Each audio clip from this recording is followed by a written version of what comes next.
time to gather and reflect, and the perfect setting for a family financial discussion. Financial planner Herb White, founder and president of Life Certain Wealth Strategies, is here to talk about broaching this topic around Thanksgiving. Is it really a good idea? It can be a good idea. It's simply from the standpoint that you've got, all the family there, and sometimes you've got multiple generations at the same table. And so what a great opportunity if you can broach the subject in a very tactful way to discuss important money issues. Okay, so what would that tactful way be? Well, the tactful way, you have to have a conversation that would naturally flow that way, but it could be a great time for mom and dad perhaps to have a discussion about some of the things that they would like to see happen.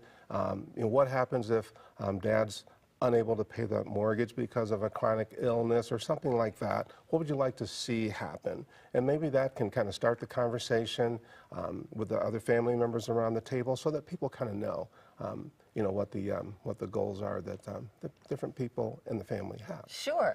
What are some of the other topics that might be appropriate to bring into the conversation? Sometimes it's good to bring in to the conversation. You might want to talk about beneficiaries. You want to talk about where important documents are and can be found, perhaps an inventory of financial assets and things like this, so that people would know where these documents can be located and what assets are available, and what the parents would have happen.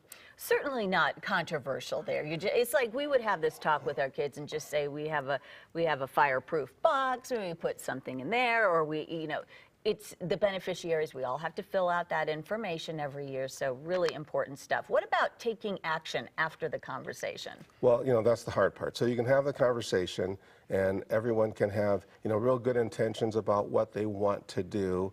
And then you can kind of leave, get back into your everyday routine, and procrastination sets in, and nothing happens. So I think that conversation can be a good starting point, but it's really important to kind of have good communications throughout the year, not just at the holiday table. Not just over the green bean casserole. Absolutely. Okay. Happy Thanksgiving to you. Well, thank you. Same Always to you, good Brooke. to see you. Good advice there, Herb. So, Kirk, we are talking about not just these discussions, but planning for our spending as well. Well, we're just 3 days away from Black Friday. Of course, shoppers already starting to line up in some spots, specifically in California.